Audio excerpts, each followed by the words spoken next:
All right, this segment, and maybe this entire video, I might do this as a separate video, just as kind of a setup, or I might include it as the first half or the first portion of a longer video. All right, so I've got a number of projects that I'm really hoping to wrap up in 2026. And here we are in mid-December of 2025 when I'm filming this particular portion. I got a number of projects that I would like to finish up, ones that have just been kind of outstanding. I have yet to cast an imperial ingot of recycled PC board material. That I would like to finish up. I still have a guitar that I'm trying to cast out of aluminum. I've only really made one shot at it and began my second attempt, but I haven't gotten past the foam part of it yet. Haven't attempted a second pour yet. I want to do that. Another loose end I've got is my fuzz pedal that made out of recycled, I think it was a timer's table thing. So I've got the aluminum from that, plus I had a bunch of electronics in that, and other PC boards that I was cannibalizing. I would like to get that wrapped up. So there's what, that's three right there. Plus I've got a couple of others projects that I have in mind, and this is one of the new ones. So there's a number of casting videos, casting channels that I watch, and Windy Hill Foundry with Clark is one of them. And I've seen where, and I'm just going to, this is my very first original flask. You can see it's been through the ringer. I've used this a bunch, and because of all the charring and everything, that's what motivated me to do my aluminum flask. Which reminds me, there's a fourth one I need to do. I still have some casting to do for the larger one that I started, and I need to finish that up. So that's 4 projects that I've got going that I haven't finished off. I'm gonna have to go through my videos and find out how often I've done that. Anyway, back to what I've observed is that I've seen that there's a number, he's got a number of patterns that are actually affixed to a board. Okay, so like this would be an example, and I'm going to move this, and I've got this piece of newspaper because, as you can see, sand is breaking away, and and plus all the char, and I was hoping not to make too much of a mess my kitchen counter. Anyway, and here's what I noticed is that it's a he's got a base with his pattern affixed to it, and so then when it comes time to ram, he simply puts his pattern down, and then because of the pegs, he sets this on here, and that pattern is in that same space all the time, and then he just puts the sand on there. And this pattern, in addition to being the actual pattern, the runner, the gates, and where the sprue is going to go are often part of the pattern. So then ramming up this particular part, whatever this part might be, it goes quite a bit quicker because you're not repositioning things or having to position things. And then, of course, for me, anything that reminds me to carve the gates so that I'm not pouring without gates to the actual mold would help a bunch. But here's the cool part. Here's the cool part. Okay, so of these patterns, he's got, I think I've seen this in 2 ways. I think I've seen them either as separate flats like this with a pattern on it, or I've also seen it where it's just the one, and then when you flip it over, it's the backside of the pattern. And so when this thing gets cast, it gets flipped over, or it gets, it can get, let me get this in the right spot here. it can get rammed up here, and then the whole thing turned over, gets rammed up there, and then as you're taking your halves apart, you then pull this out, and then you've got your rammed sand all done, and then it just goes back on. And then, of course, you then cut your sprue in any risers that you might have, and then cut your pour basin, and away it goes. The thing that for me is the most intriguing is the realization that using such a method should guarantee not only speed but repeatability. So why would I think about doing this when the patterns that I have seem to work so well? Well, first of all, that might help. I might get brave enough and try doing this with a coin or with my coins, and to see, rather than trying to print. You've seen those videos from a few weeks ago, a few episodes ago, and printing the whole coin out didn't work real well. But if I were to print a plate that then had the coins on there, then that would make things quick. Potentially would make things quicker and would be more accurate, more repeatable.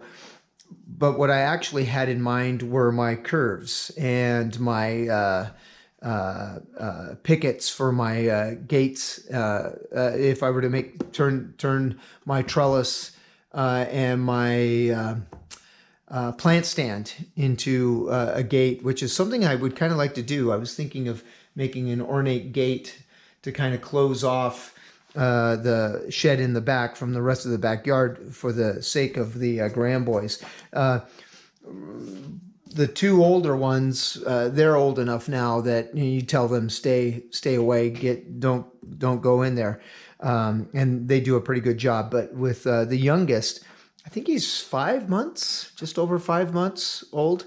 We're going to go through that stage where he's going to wander around, and not only that, but I think it would just kind of make the yard look a little nicer to have a gate there. So what this is a lead into is, excuse me, what this is a lead into is I want a prototype.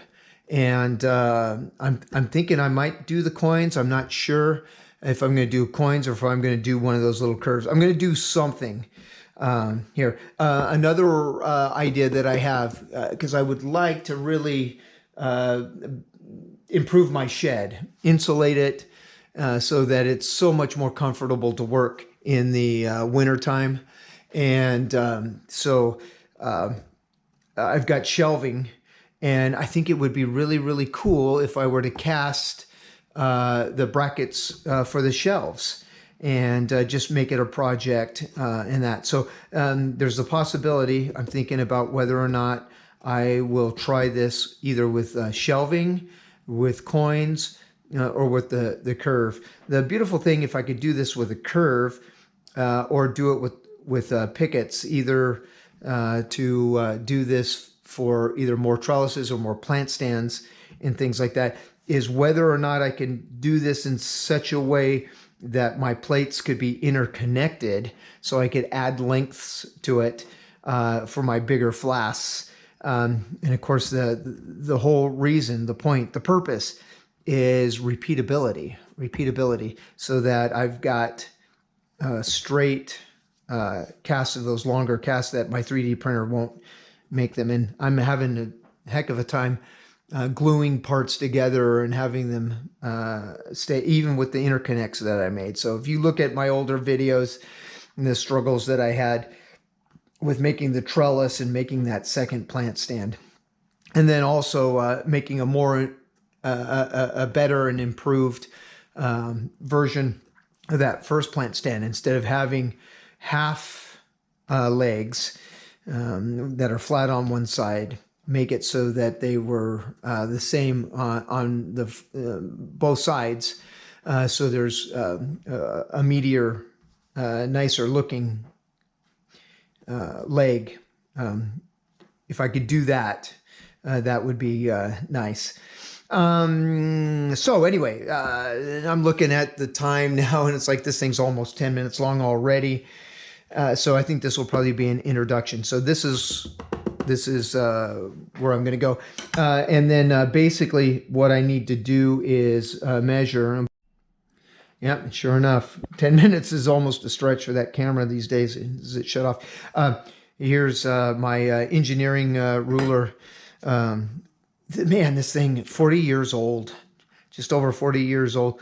One of the first things I purchased as a student at the University of Idaho as an electrical engineering student. And man, have I used this way more often than I would have guessed after having bailed out of the engineering program to become a teacher.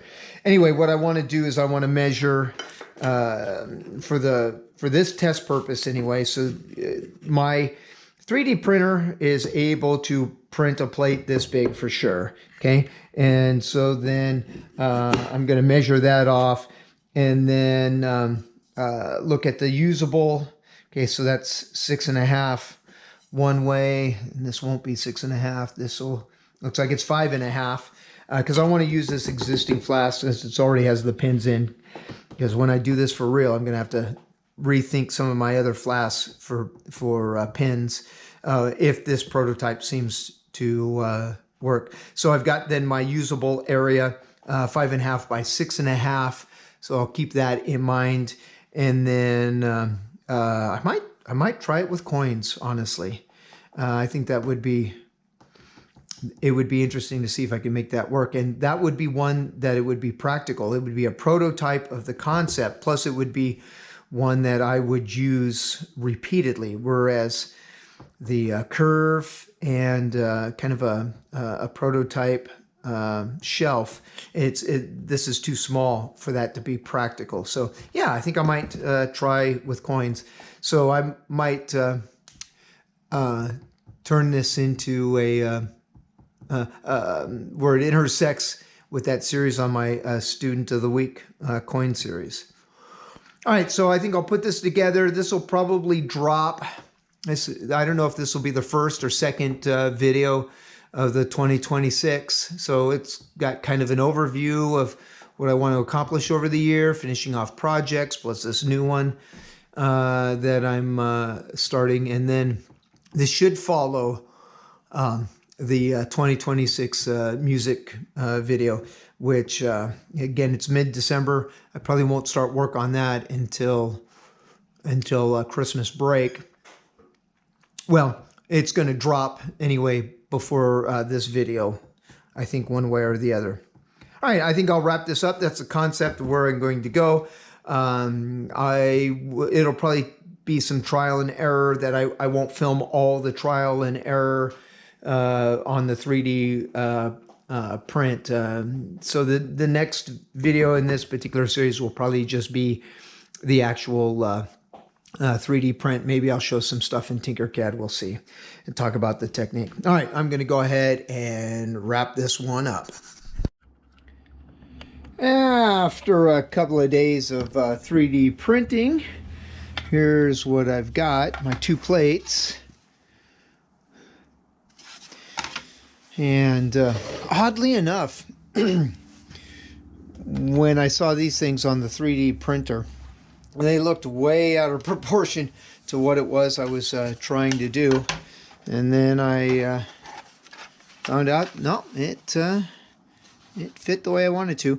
The plate size is pretty much a limitation of the bed size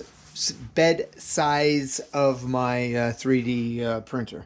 All right, so what I want to do now is match the holes here so that these will fit and match up, and we'll find out just how precise my 3D printer is, whether or not that mirrors well. And I think the key is going to hinge on how well I get these holes in place. All right, so I will start working on that. So I'm going to turn on some music and just kind of let this go. So there may be some time here, some spots here where it doesn't look like anything's happening. It just means whatever it is I'm doing it off camera.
right. I can feel where that's not quite right.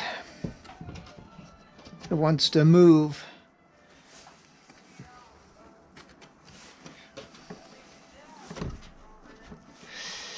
In my head, this was going to go just fine. But of course, I mean, there's a number of things at play here. Precision of the 3D printer, of course. All right, that feels better. That feels better. Snug it up. That feels better. All right, let's give it a try.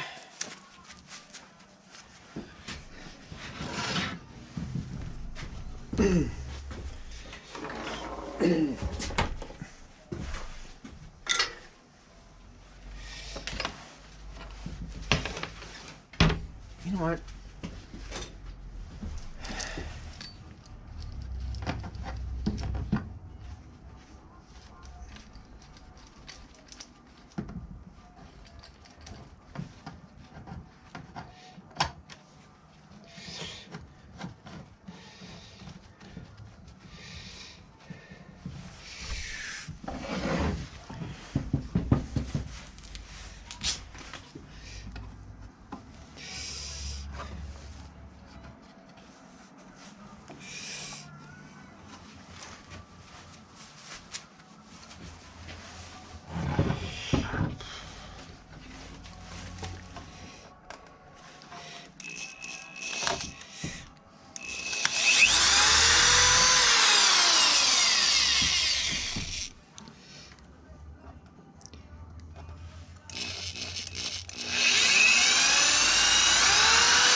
All right, wasn't expecting that trouble.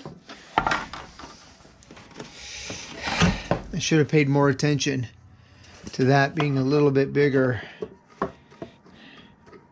Yeah, see, there is some movement there. All right, let's see if I can, maybe I can.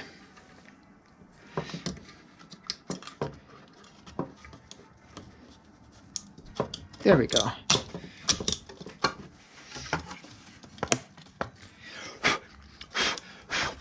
Okay, that worked. All right, make certain I get this now facing the right way. And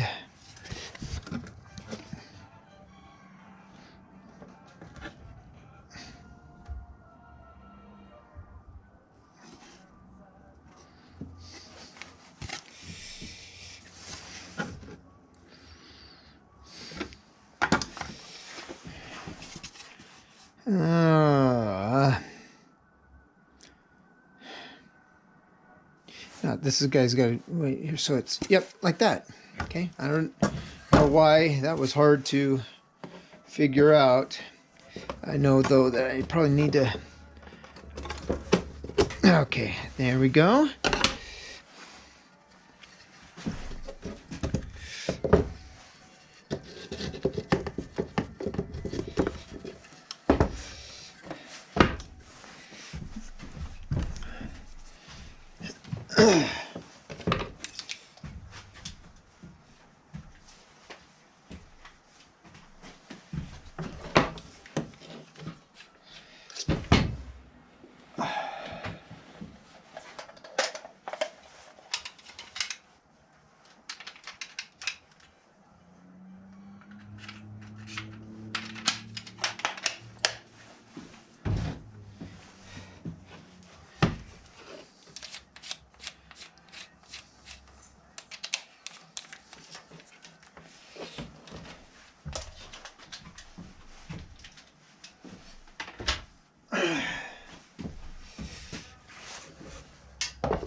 right, let me move this camera to a more traditional view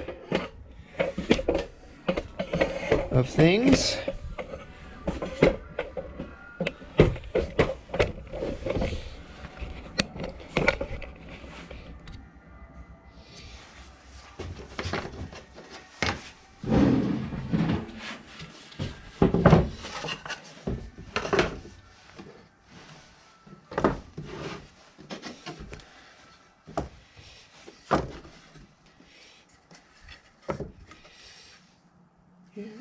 Okay.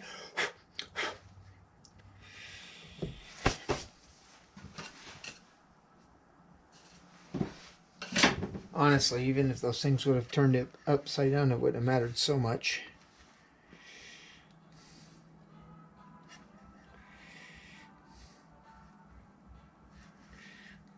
Okay. Top.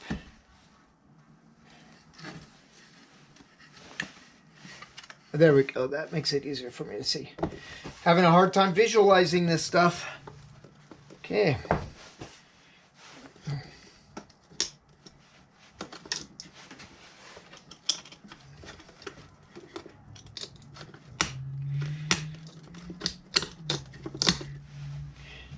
Ah, yikes. Look at that. Breakout already.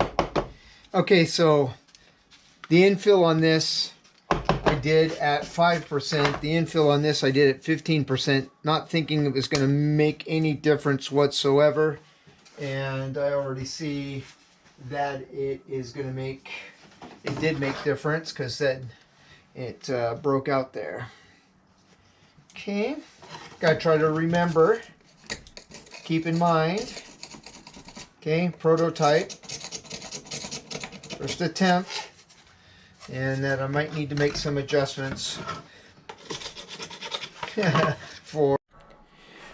All right, could run into some other problems and difficulties, not just oh, I got a text I need to deal with here. Not just issues with this, but I could also be running into battery problems. It is cold, and so things are not wanting to charge up battery wise.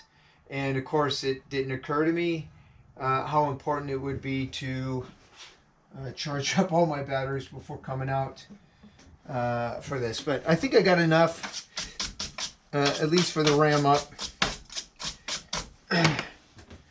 And anyway, let me get this back together, and then hopefully my battery here will last a little bit longer. Get this back together, and then get this thing cast. Here's the way I want to. Okay.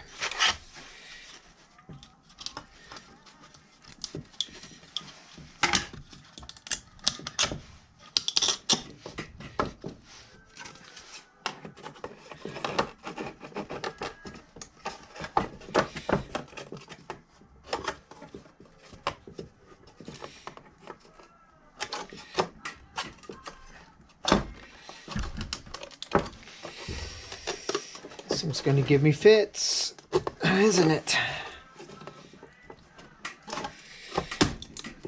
And then double check. Halfway tempted to only just mold this a... Nah, that won't work. After further review before I even finish that thought. All right.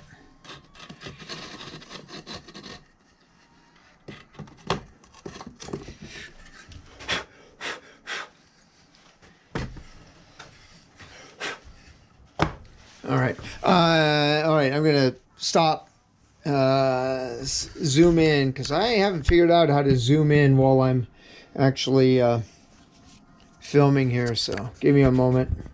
All right. Whew! It is cold. I think it's in the low 30s. I think it is above freezing though. Not by much.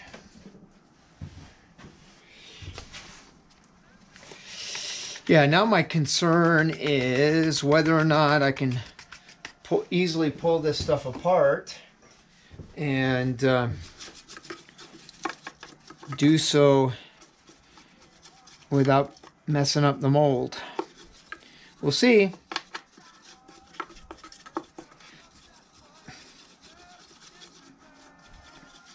It is kind of interesting to just that part alone, right there, with everything already in place.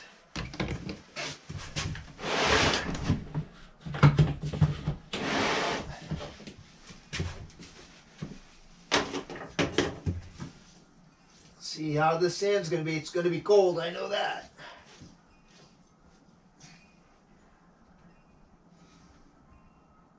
Feels a little wet, actually.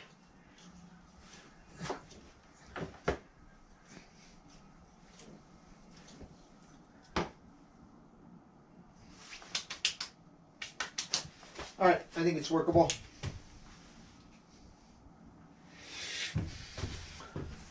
Let's see if I good glare here. Okay.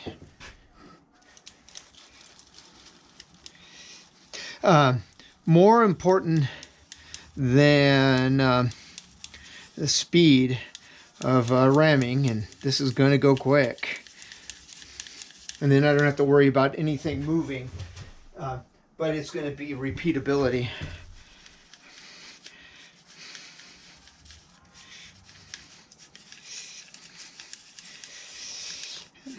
Is that PVC precise enough? And then is it going to hold up with use?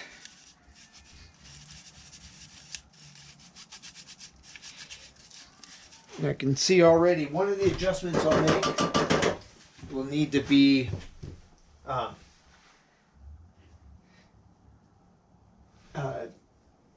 using a pretty high percentage. The default is 15, high percentage infill. But if I go a higher percentage, that plastic will be more solid. I'll also should also consider whether or not I 3D print the holes in place. And my thought there was that it would be better if I basically fit the plates on the fly.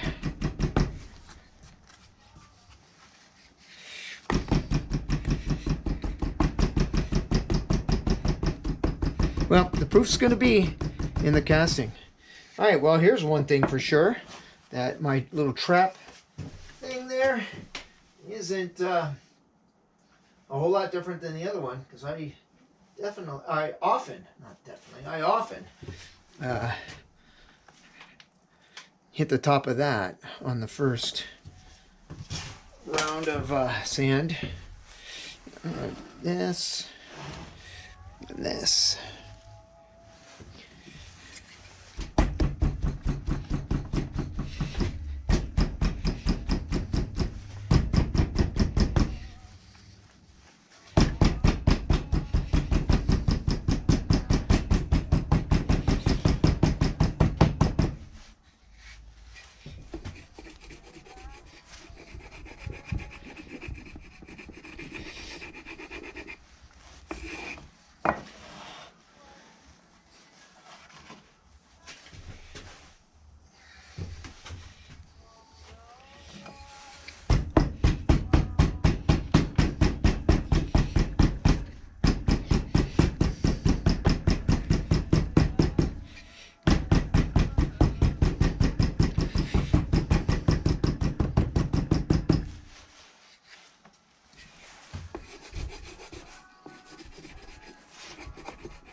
I don't know if I mentioned it yet, as I had in my head how I was going to start this. And I'm going to say, oh, hey, by the way, after a couple of days of 3D printing, I think each half was at least 14 hours long, with the one with the more to print, the one that had the gates and the runner. I think it was 17 hours.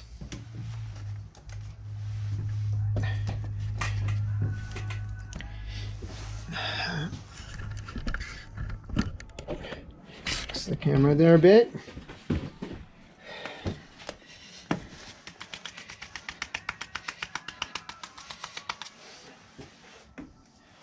Boy, I tell you, this works. This is awfully nifty.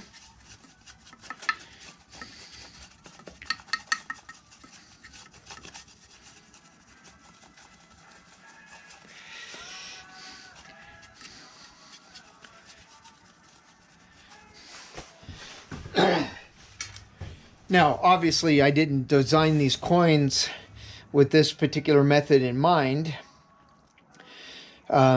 Otherwise, what I could do is do myself a favor, and this lettering could have been up closer to the tip of the T sword image, or I could have made that even a little bit smaller to give me a little more room in case these two plates didn't match up perfectly.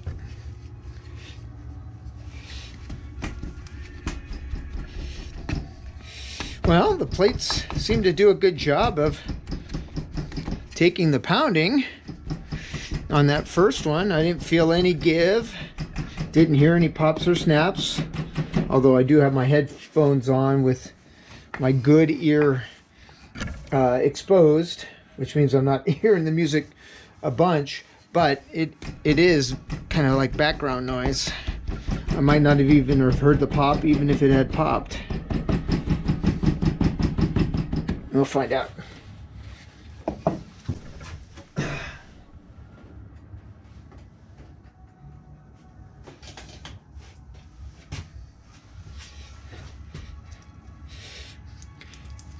Even with some of the concerns that I have with the durability, if I can get at least 3, if these casts match up, if I can get at least 3 rounds, that'll be great. 4 would be perfect, because I think I need 13 coins to get me to the end of the school year.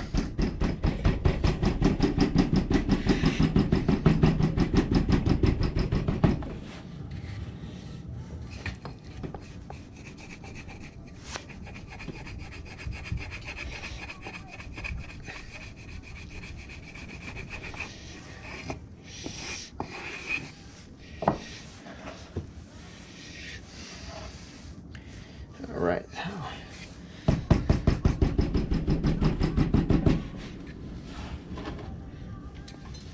Yeah, it's a little moist.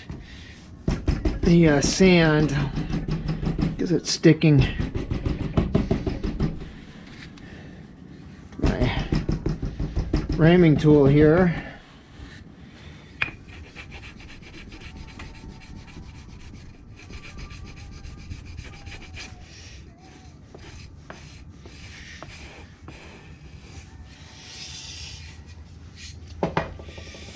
All right, as I'm listening to my music here, Phil Keaggy, easily my favorite Christian artist. That guy can play such a mean, sweet, ripping guitar. And always kind of wondered, the guy with as much talent as he has, why didn't he meet with more success? And he's a humble guy. I've actually spoken to him face to face. It's a kind of a interesting thing to meet a celebrity and someone you really, really admire. I've done the same with a number of Raiders over the years. Probably Kenny Stabler. Oh my goodness. Talk about a childhood hero. Anyway, back to Phil Keaggy. Wondering, he's such a humble guy. Why didn't God grant him a lot more success in his career? And he's still going, so he still has a career. But the reality is I don't think he's ever hit the same level of success, say, Mercy Me has. And Mercy Me deserves it. They're good, for sure. Or let's say Newsboys, DC Talk, and that's why I'm thinking about what I'm thinking about now. As I reflect over various things in my own life. Okay, I can see that some of the lettering broke out. Okay, and we can see it right there. So everywhere there's sand left behind, okay, that's where I'm going to need to do some carving. But that's a problem I have with my normal molds. Okay. Anyway, back to what I was saying. Man, the scandals from the Newsboys and the guy from DC Talk.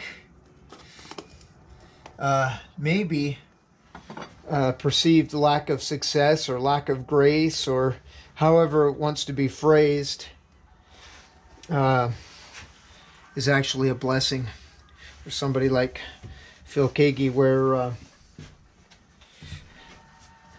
he still has his integrity intact.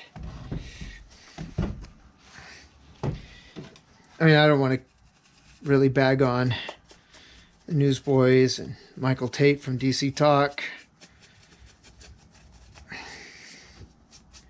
It's quite unfortunate. Testimony wrecking, I think, is the phrase I'm looking for. All right, this is not going to release nearly as easy as I'd hoped it would. Maybe I should try it this way. Push down.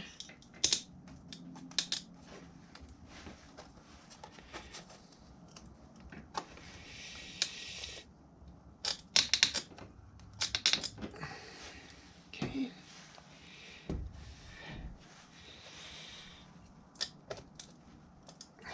And of course, here I'm trying to push on those nails. That's not a pleasant experience. All right, here we go. I think it's free from the sand. I can kind of rock it off. And, ooh, that looks good.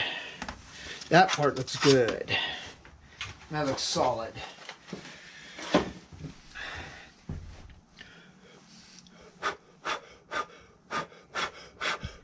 All I got to do is a little blowout there, but I don't have to cut any gates. All right, I see there was some breakaway right there. That's fine.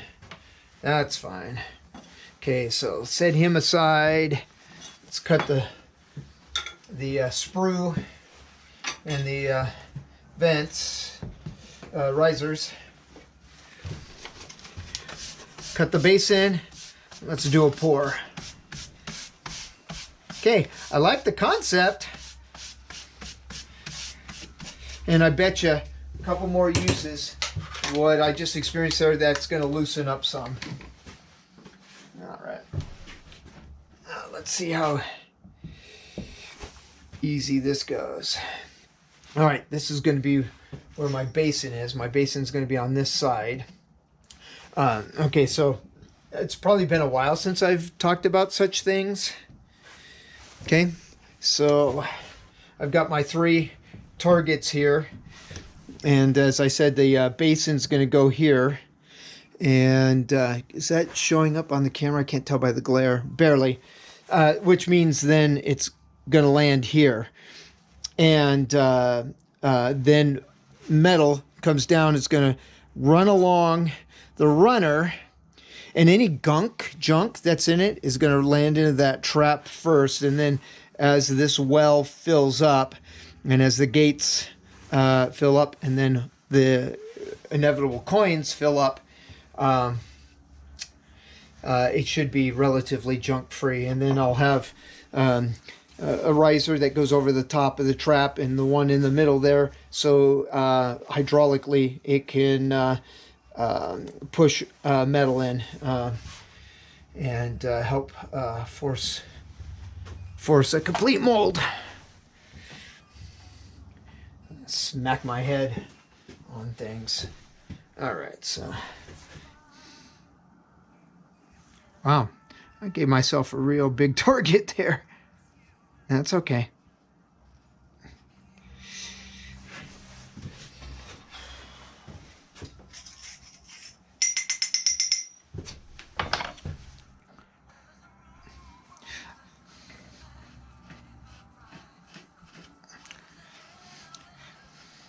Again, something else that I haven't really spoken of, because I don't know if it's been a while, hasn't it, since I've actually done this much filming of mold making.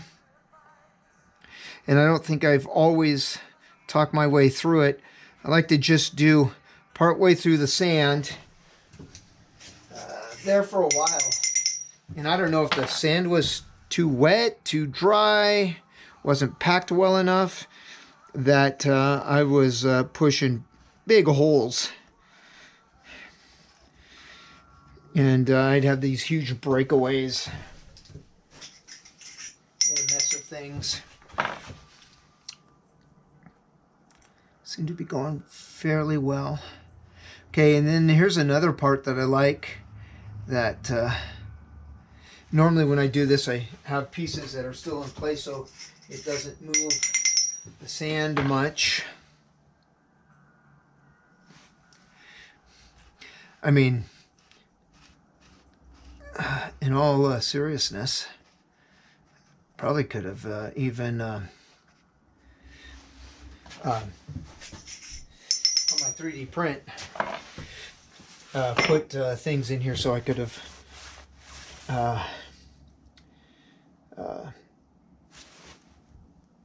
pulled this off and everything's in place. Okay, so let's see what we got there. Okay, perfect. That's good. All right, and again, this is where I'm going to put my basin. Gotta do a better job of filming. Put my basin right here. And I'm trying to decide. Doesn't matter which side. I'm going to put it on this side.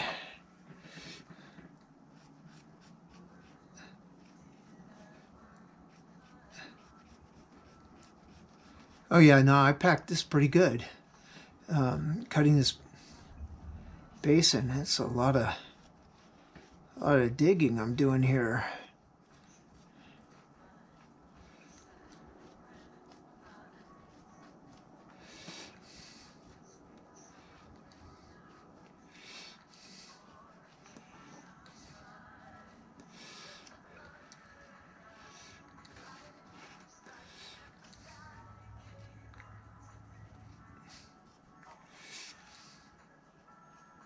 There we go.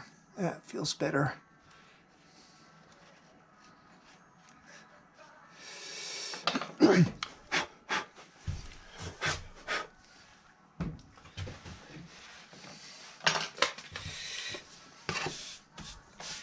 Okay, now I should be able to just put this right back together.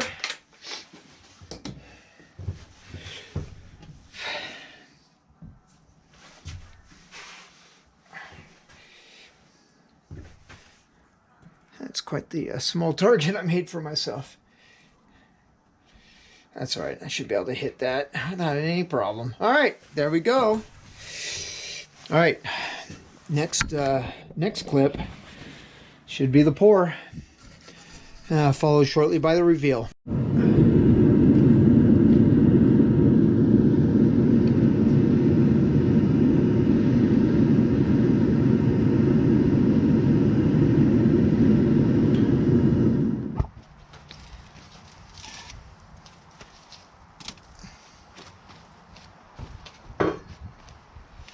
All right, here we go.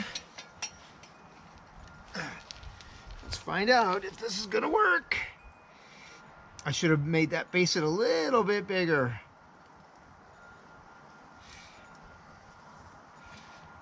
Well, that looked textbook. Assuming the gates worked the way they were supposed to.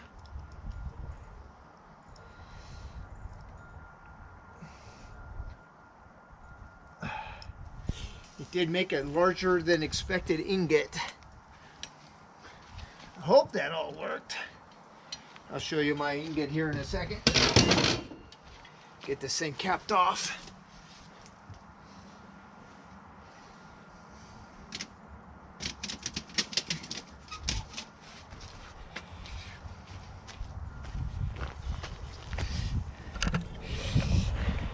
Here's what I mean. It filled up that a little bit more than I thought it would. All right, but it looks good. We'll come back when it comes time to unmold. All right, actually it's not demold time yet, but as I was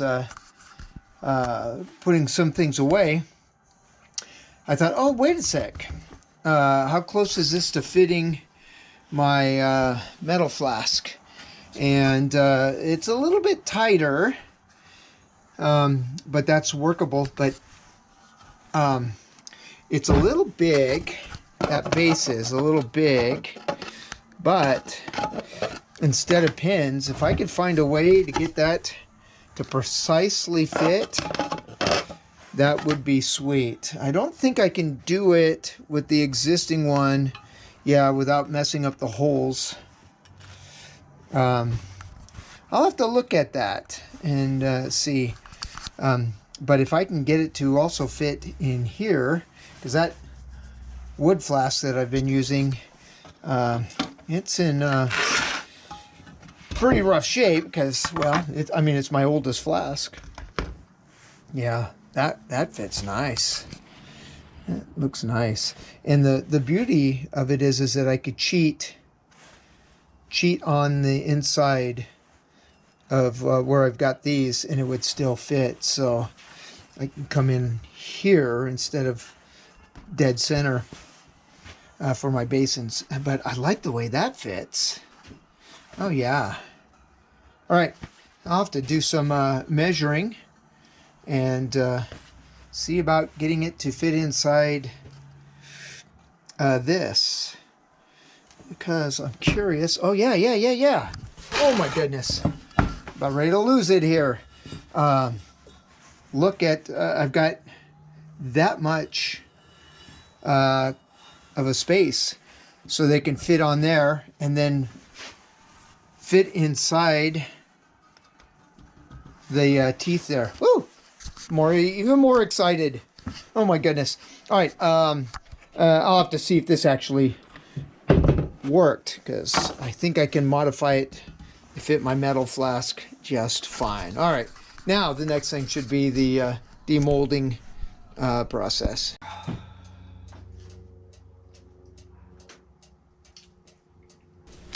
Thanks a whole bunch for watching. If you found this video entertaining, informative, or any such things like that in any way, shape, or form, please like and subscribe. Blessings.